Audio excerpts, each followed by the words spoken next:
Much of the day-to-day shopping is done here, and almost anything can be bought. The quality is not always perfect, the taste a matter for debate, but general presentation is slick and the price is right.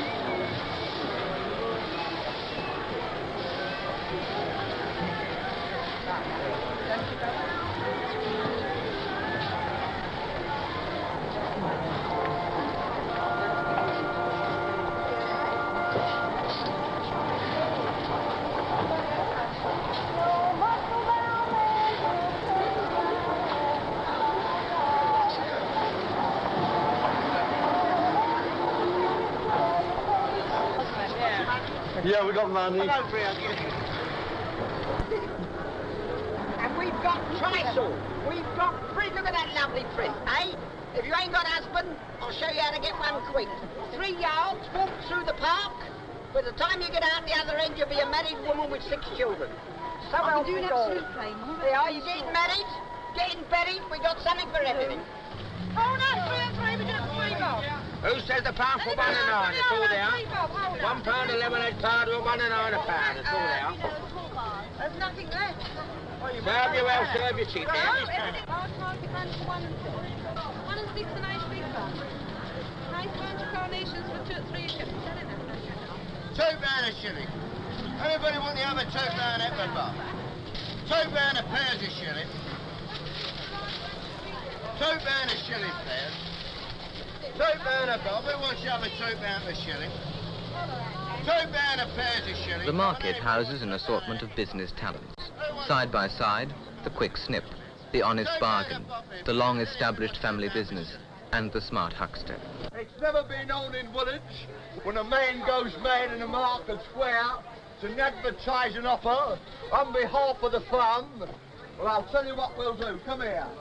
First of all, I'm going to give you a jam roll we're calling lot number 1. It costs a shilling to buy. If I charge you a penny, it's not there. On the top, I'll give you a box of Bakewell. It costs 2 bob. That's number 2. I'll give you a large box of almond slices. Costs 1 and 6pence. That's 3 of them. I'll give you a 2 bob gatto. That's number 4. Now, what, ladies and gentlemen, to buy? Fair enough, 10 bob. And on the top, I'll give you a continental slice. Cost 1 and 9pence. Right. The pegs on them you can bend in double and the one's right. They're good pegs. The ferry, the arsenal and the army have given Woolwich its foundations. But inevitably other influences are being felt.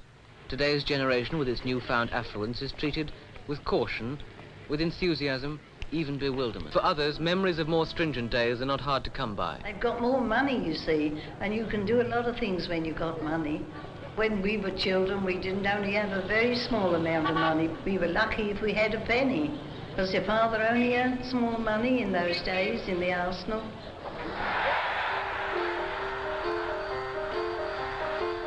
"60 years ago, some of the men who worked in the Woolwich Arsenal would have left work on a Saturday afternoon to play for the Arsenal football team. Today, the men who play for the club know little and care even less about their origins.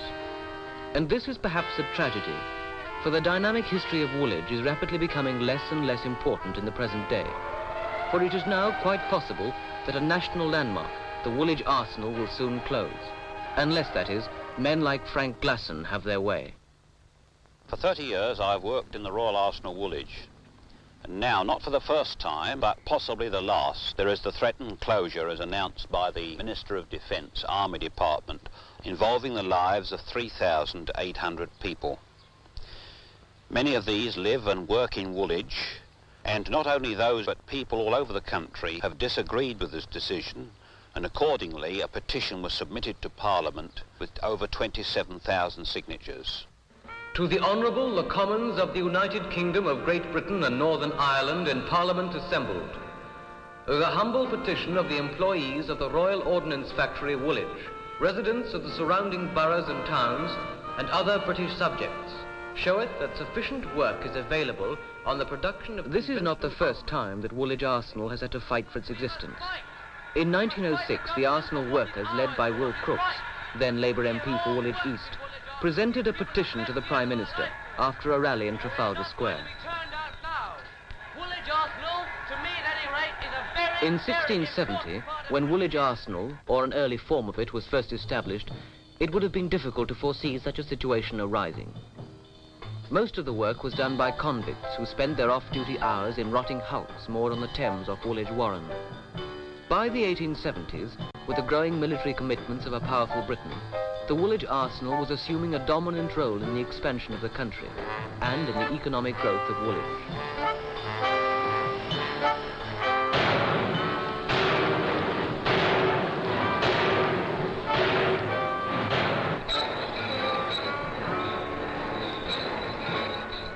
Armaments were getting bigger, so too the number of people employed in their production.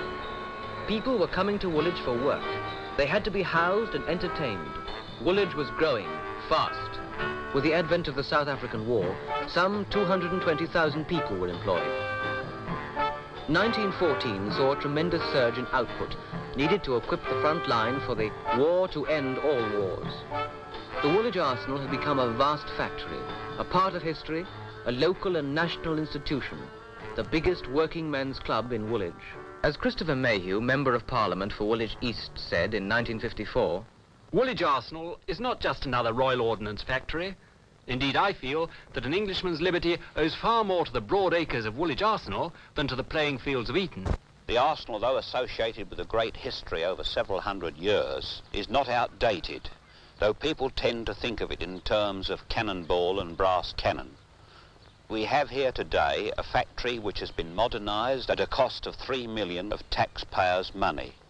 But over the last 10 or 12 years, the government has put out work on conventional as well as unconventional weapons to private firms. Winston Churchill said to America before she entered the war, "Give us the tools and we'll finish the job." The men in the Royal Arsenal say, "Give us the job, we've got the tools." Woolwich lies in the southeast corner of the County of London. It is split north and south by the River Thames, and its two distinctly different halves are connected only by the free ferry.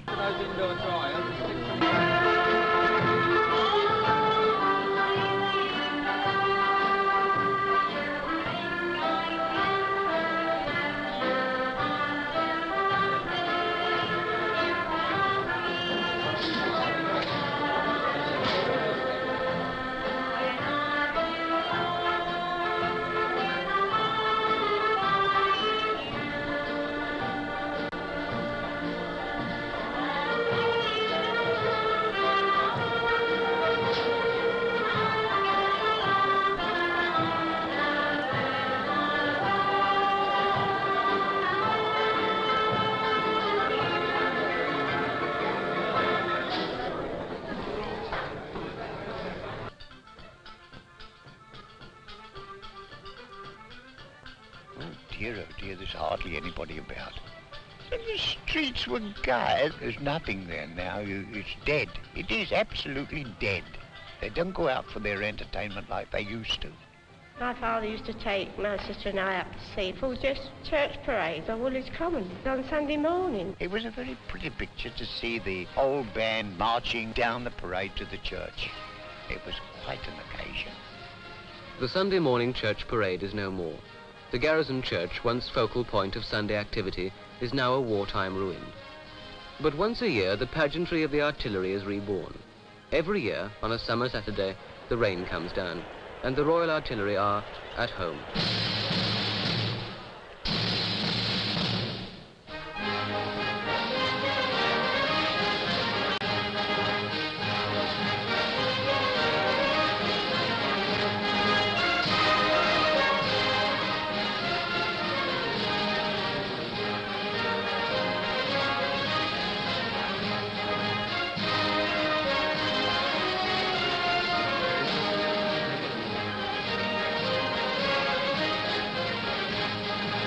The growth of Woolwich Arsenal brought with it the establishment of a regular garrison of artillery, together with an officers' academy. which was rebuilt after the fire of 1873. Throughout the 19th century, the Royal Artillery was to see active service both overseas and at home.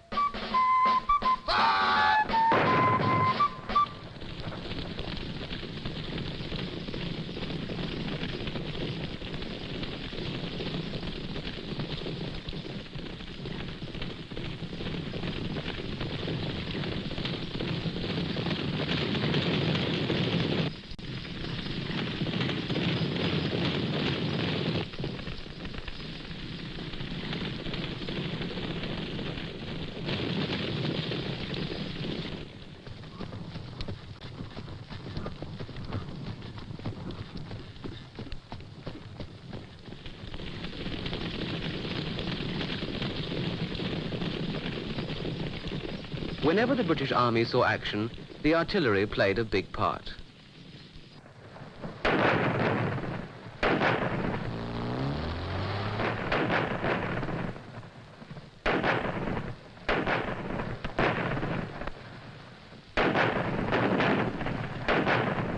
Their tradition is a proud one, their history one of distinction and courage.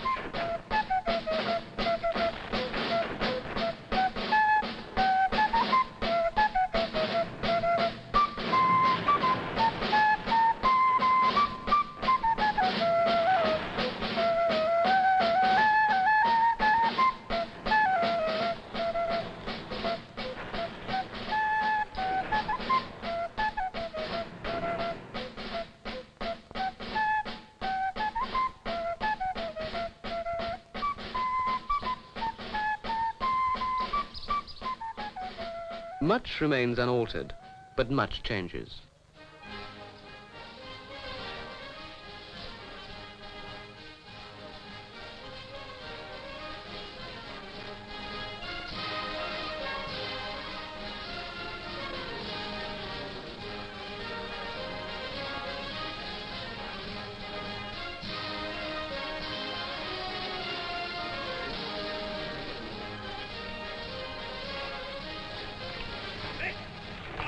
As far as I can see, the town hasn't changed much since the arsenal was built. People still lead the same sort of lives. And you know, Woolwich has got a character of its own. It doesn't quite feel that it's part of London. It feels it's a town, almost a provincial town. And when the people of Woolwich say they're going to town, they don't mean London. They're going to Beresford Square, which is another psychological significance about the state of mind of the people of Woolwich. And there's no harm in it. In fact, it's a very good thing for people to have a civic consciousness and to be proud of the borough in which they live. I was a member of the London County Council for East Woolwich first in 1922. Some years later I became an alderman, which was a pity because William Beresford told me that he had his eye on me to be a possible member of Parliament for East Woolwich, which would have been very acceptable. However, it was my fault. Naughtily, I didn't consult him. The first thing they did with me after I became LCC member was to arrange a tour of the borough. We went all round the borough where they showed me things that they wanted the London County Council to do for the borough or to help the borough in doing them. And it was very educational, and of course I did my best to get their ideas accepted by the council, and in a number of cases I was successful. During my term of office last year as mayor, we met many of the youthful organisations of the boroughs. We met them at their dances, their swimming galas and their various social functions. One of the points they made repeatedly to us was the lack of facilities for the general youth of the borough in the town centre. This is a fact, that in the town centre of Woolwich, the town does die after 6 o'clock in the evening. Once the large shopping centre is closed down, the place is still lit up, but it remains quiet and dead until the early hours of the morning. Life hasn't changed in Woolwich for the last 100 years. There's practically nothing to do in the evenings. Nothing's open except the usual round of bingo and cinemas and I suppose a few pubs, which I like. I like the pubs in Woolwich, but by and large there's very little. Not for young people like myself, anyway. Once upon a time, there were two theatres in Woolwich. The first owed its inception to the officers of the Royal Artillery, who arranged a series of musical evenings and recitals. Soon, one-act plays were being produced, and eventually the theatre, as it had now become, was taken over as a commercial proposition by outside interests. Plays were produced with commendable regularity, but not much imagination. And although the theatre occasionally mustered a variety of talent, public apathy finally forced a closure after years of varying fortune. The other started in the fine traditions of music hall. Soon it had gone the way of all flesh, which delighted the majority of the garrison soldiers, annoyed the local clergy, boosted the box office takings, but did little to improve the cultural scene.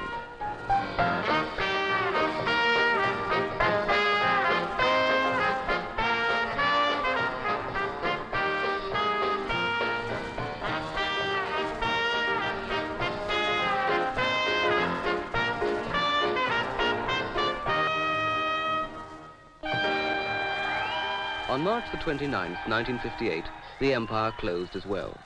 And then there were none. Not one living theatre in East Woolwich. But no one seems to mind. The scene is hardly one to rouse the imagination. And as far as the Beat generation is concerned, their mid-mod fab gear world scarcely exists. It's true there are plenty of cinemas and pubs, and maybe that's fine for older people. But I don't think that we would be very happy with our youngsters hanging around pubs.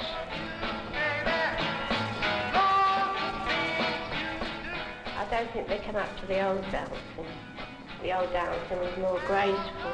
Their ideas have changed a bit about entertainment now, haven't they? They're all right. They have to be looked after because they have more chances to have the fun. Why shouldn't you enjoy yourself? In general, I don't suppose they've changed all that much. They've just got a relaxed attitude. They don't know how lucky they are, really. Youngsters get very well bored of always being got at. The young people play a very important part. Their imagination, their idealism, their energy.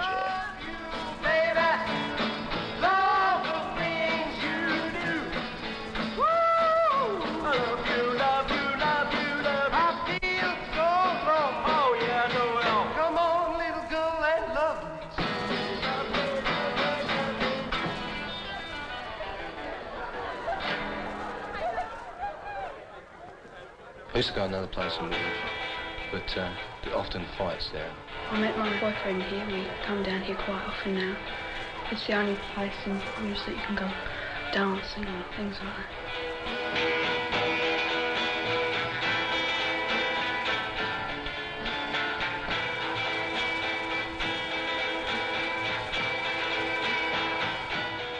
I sometimes think that people coming over to North Woolwich is something out of this world. They don't even know North Woolwich, some of them. The old boats, the paddlers, used to be nice open deck fore and aft. And men used to come out just for the pleasure of the trip to and fro, perhaps stop aboard quite a while. But these, they don't seem to want to know so much. After all, you get aboard these, there isn't much to see, really, now. Everybody says, don't you find it monotonous? Here you've got every variety of craft, ship, winds, tides, darkness, daylight, everything. There's something different, there's something moving. Ships from all over the world going in, going out. It hasn't got time to be monotonous. When you're indoors, you're listening to conversation, all your brothers, well, all they can talk about is water, water, water, where they've been, what they've done, different tides, winds, gales, God knows what, you know. It was just instilled into you, isn't it? So naturally I took it up, against his advice. After all, he was battered about and knocked around sailing. It wasn't a good life in regards that way. But you liked it, there was something about it, you know. Really, the old sailing ships into square riggers and that sort of thing, well, the same thing applied in a smaller way. I used to love it.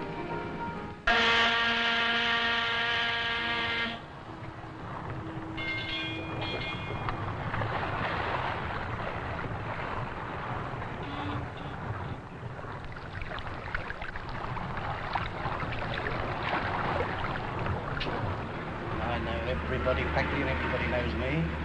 More so working on a job like this. I mean, in fact, there's hundreds know me and I don't know them. They see you up here, but you can't see all them down there, see? Funny point about the ferry, no matter where you go, sure as how I come from Woolwich, the first thing out of their mouth is, do I know the Woolwich ferry?